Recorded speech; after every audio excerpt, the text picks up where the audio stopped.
You're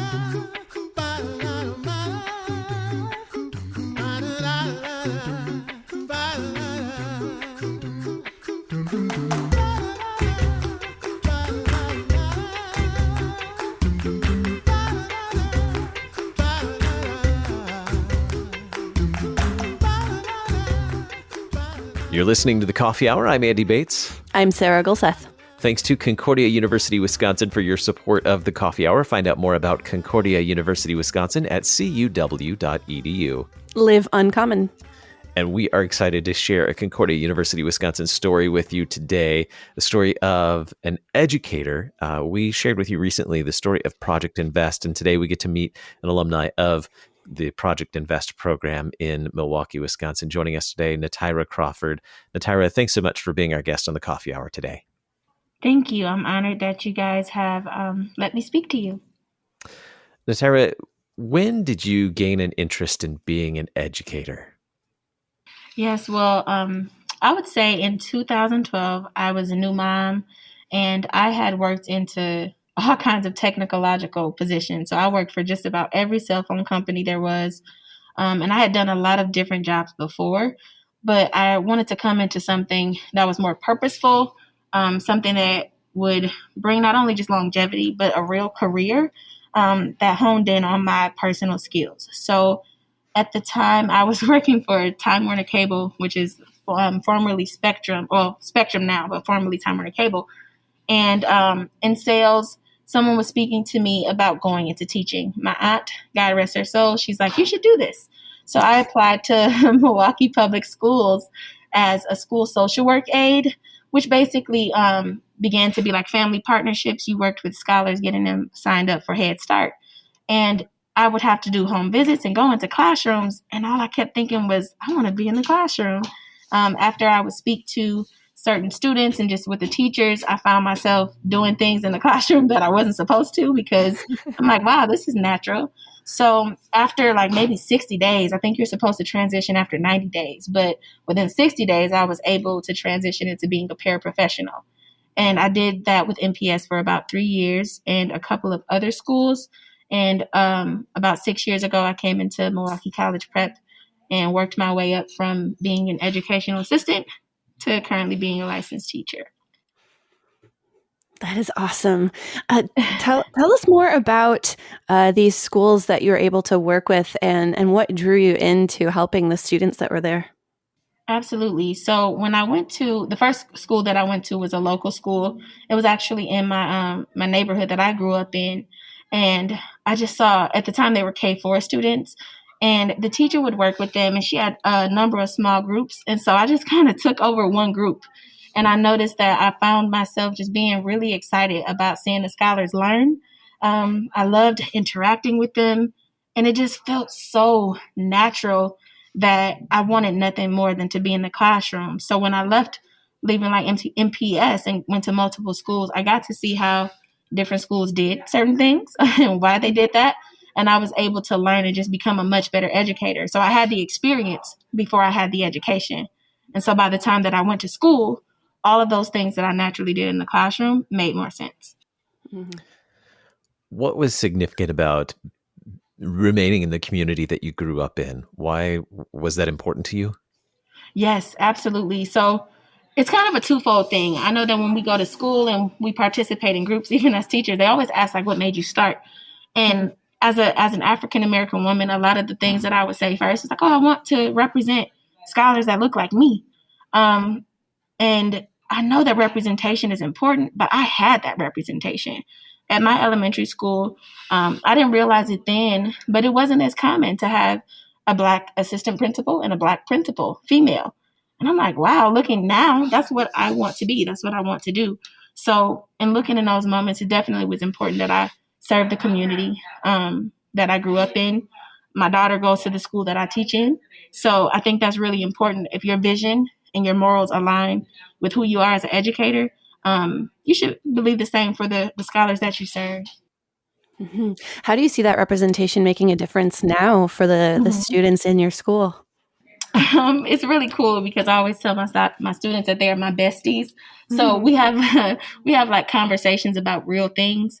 I think that as an adult, I never want to separate myself and be so far removed from what it's like to be a child.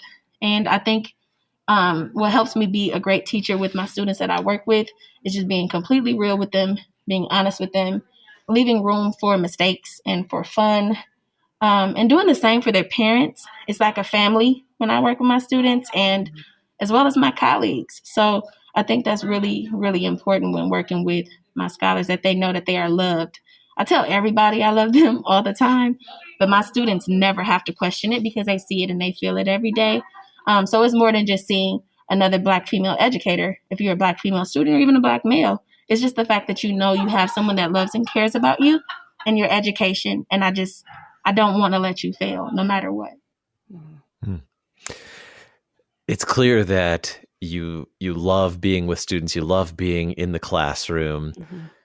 And you share with us a little bit about some of the first steps to becoming an educator, just your experience as a what in some circles we might call a paraprofessional, serving in that supporting role. Tell us more about the steps toward becoming an educator after you got that experience in the classroom and just you knew that that's where you wanted to be. What was the next step?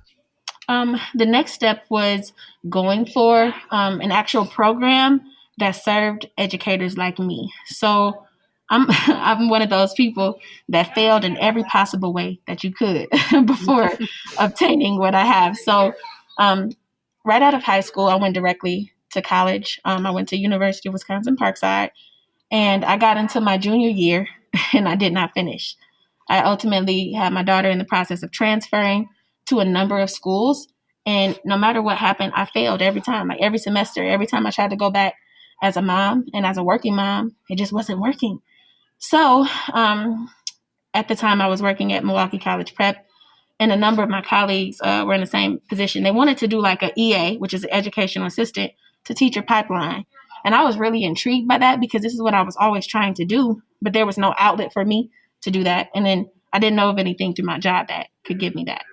So Milwaukee College Prep partnered with Concordia, and myself and a number of colleagues from all of our campuses, we would go to school on Tuesdays at Concordia and literally learn what we're already putting into practice.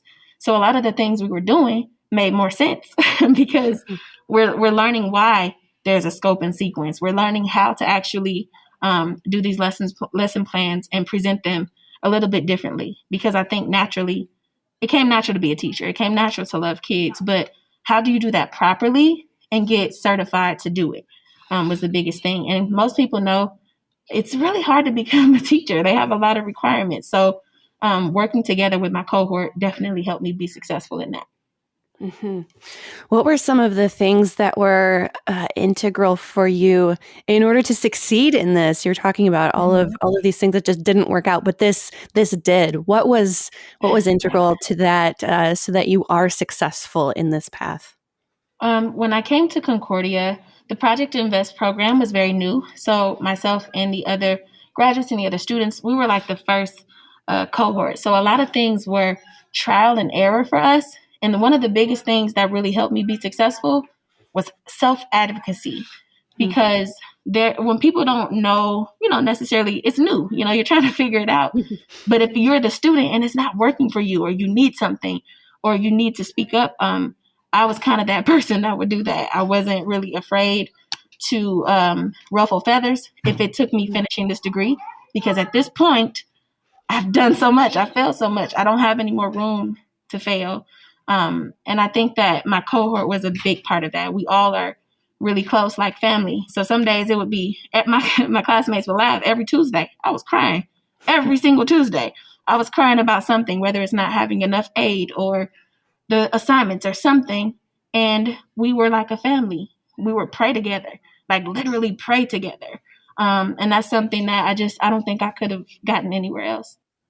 Wow, I have so many questions. It's so great to see that once you were connected to this program that you found it really sounds like you found what you had been looking for to become an educator, and that you found that connection with others who were on that same path, and and were able to find that success together. Who, in addition to the other students in your cohort, who else was important in that process? Oh, yes. I'm sure there were many people. Do you want to start with Yes, your professors? absolutely. So, first off, I really want to show gratitude to Dr. Michael Uden. He actually started the program. He's still with Concordia today. But he started the program. And the reason why he stands out was because when I had his class, I remember the first day I was like, man, this guy is hard. I don't like this. I was not feeling it at all. And he turned out to be the absolute best teacher I have ever had. And not only that, like when I was advocating for myself, I didn't feel alone. I didn't feel alone with my colleagues because he was on it. He was making sure that we had what we needed to be successful. He just pushed me as an educator. Everything that I thought I knew, he pushed me a little bit further. And I definitely respect that a lot more. I really am grateful to Susan Alexander. Sue was our director of the program when it first started. And she was one of the many people that had to navigate things and figure it out. And through that, we made a lot of mistakes. But she was so diligent and she still speaks to us today. She still checks on us today. So that was really helpful. We had speakers come and speak to us, like Superintendent Deborah Kerr at the time for Brown Deer Schools. We also had Monica Kelsey Brown come and speak to us. We had Mr. Brian Wright. Man, these are so many amazing people. But we were connected with so many people that were extremely helpful to us. Dr. Stephen Gerner, as well as Mr. Eugene Pitchford. They were amazing with working with us. We read their books. They told us we were superhero educators. They put so much life into us and taught us how to see things differently. And I'm just really grateful to all of those people. I think the program lives up to its name. Just listing all the people that were a part of this program, there really is an investment in these developing educators through Project Invest. And to hear that story, to hear your personal story is just beautiful. And we have more to share of Natyra's story here on the Coffee Hour. We'll be back in just a moment. I'm Andy Bates. I'm Sarah Gulseth.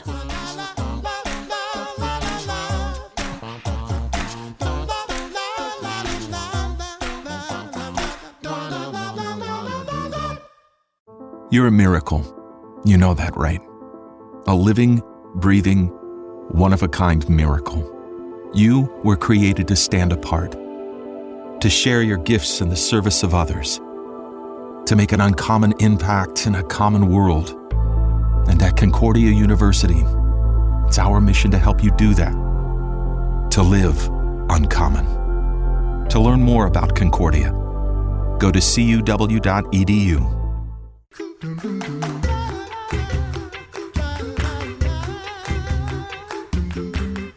Welcome back to the Coffee Hour. I'm Andy Bates. I'm Sarah Gulseth. Recently, we shared with you the story about Project Invest, a great program through Concordia University Wisconsin, helping educators who serve as a paraprofessional or an aide in a classroom or in the educational setting take the steps to become licensed educators, to become licensed teachers. And today we're sharing with you Natyra Crawford's story of being a student and a graduate now of Project Invest. Now she's a teacher in the community that she loves so dearly. And to hear her story is just so heartwarming for me to get to hear the story of becoming an educator. Natyra, before we went to the break, you shared with us a number of the teachers or the professors, the educators who were a part of this process of becoming an educator for you in Project Invest. What other relationships were just so important to your success in the program? Yes, I mentioned a number of my colleagues before. But specifically, it wasn't just me advocating. It was a huge thank you to one of my closest friends, Mr. Devin Weber. He's also a teacher and he's also a graduate of that program. If I didn't know it or couldn't find it, Devin was on it. And that friendship and that camaraderie and that realness on those days when it was tough, that really helped us to succeed in that program. Miss Shantony Forte. when she has a very, very strong demeanor. And that's a praying woman, y'all. Like, she's a praying woman. And there were days when I just felt like I couldn't do it. And everyone knows I'm a crier. And Miss Forte was definitely one of the first to pray for me. Also, Miss Burgundy Golden. Burgundy Golden was doing an amazing job with helping me with the foundations of reading tests. That's something that a lot of educators struggle with, because that is a requirement in our state to be a licensed teacher. And she worked with finding resources and everything for me. My closest sister friend, Miss Lavita Coleman, was also helpful in that. And these are all people that are all, we all work for the same school network. And she's just been amazing by being a sister and friend.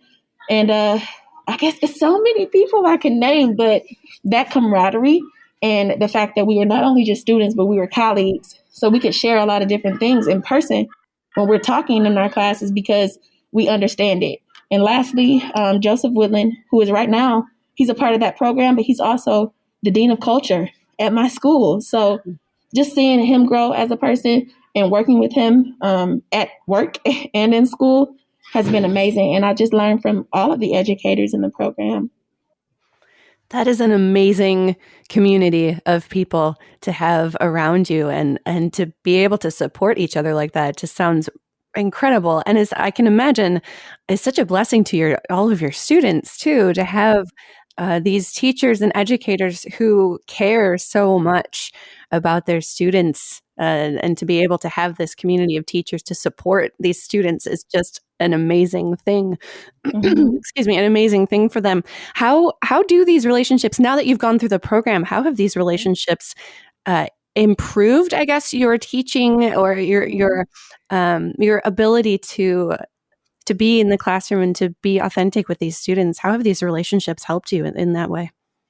I think we continue to learn from each other. Although I'm not going to these Tuesday classes as I was before graduating, we still communicate about what's going on. If my colleagues are still, or even if we're not working, there are other schools that are a part of Project Invest as well, but we communicate. There are people that I talk to all the time, and I check in with them to see, how are you doing? Are you getting your aid documents? Because financial aid is a hard thing for adult learners. And I check in on them to see how they're doing. They check in on me.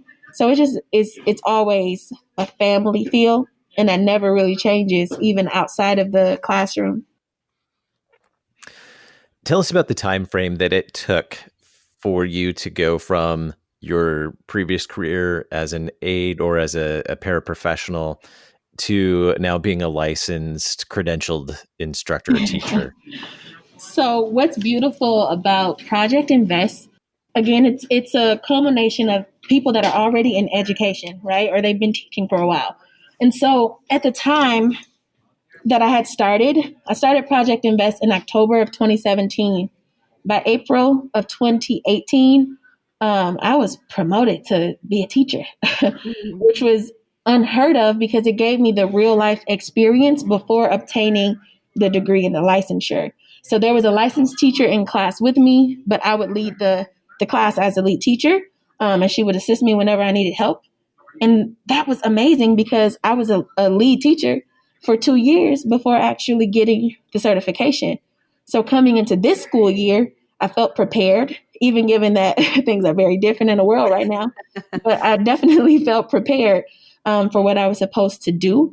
Also, the program itself is 18 months, right? So when you come into Project Invest, you're expected to have 60 credits or more because most educational assistants or paraprofessionals, you have to have at minimum 60 credits. It was amazing to take each of those individual classes, but then the student teaching made a difference too. So Dr. Stephen Gerner was my teacher coach. So he would come in and observe me and see me in action. And he said so many positive things that it really pushed me to continue that. So it didn't take long, it did at the time. looking back, I'm like, wow, that was pretty fast because so many things have happened between then. And they all were surrounding my experience with Project Invest. Mm-hmm. Tell us about your classroom and your students. What do you enjoy about teaching these students now? Oh man, I love their personalities. So what's really interesting about the group that I teach now, I was their educational assistant in third grade. And when they were in third grade, in that April, I was promoted to teach fifth grade. So they felt like I left them and they were really sad and they're an amazing group of kids. All of them are, but they were just like, they're my babies. So they felt betrayed that I left them. And thank God that everything comes back full circle because now I'm their fifth grade teacher. So these babies they have so much personality, so much talent, and they love their teacher and they know their teacher loves them. So there's really nothing better than that. Nothing at all. Nothing at all. How did the Project Invest program prepare you for your present vocation as a teacher? Project Invest is extremely detailed with every single course that you take. So there are obviously like legal requirements that you need to understand and things that you have to have done. And again, as I said before, when you're in the classroom for so long, you think you kind of know it all because you've experienced it. Project Invest will definitely show you that you don't know it all. And there are more things to learn. The reason why it was, I guess, so integral with those classes was because you get really great educators educating you. So it's really no way to get it wrong. But I definitely would say we had a class one time that prepared us specifically for the Foundations of Reading test. And I still have all of those resources today. We had courses that prepared us for being a professional educator, where we had to make sure our resumes were up to date. We actually interviewed in a class with a number of principals from schools that may or may not have heard of us before. So that was an experience that I really thought was valuable. We also had a class where it prepared us for the legalities of special education and the different ways that you need to teach that way. So Project Invest is really detailed. I think they have done a much better job with figuring things out. There have been a lot of changes, a lot of updates, a lot of trial and error, but they have been really successful in helping us to graduate. I do wish that there were more graduates. There is no reason why there shouldn't be, but I think that they understand now what the individual educators need to be a little bit more successful and to complete the program, because that's the point of it. Like, it's so many of us that have come into it, but not enough of us have come out of it yet. Mm-hmm.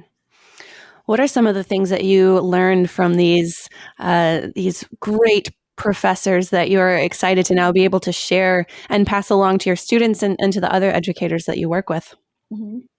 I would say know who you are as an educator and know why you are doing this. And I'm saying this not just for myself as a graduate, but that's what was taught to me. We had a number of assignments where we had to explain who we are as an educator, what do we want, and where we're going. That's how we teach our students here how to do their mission statement.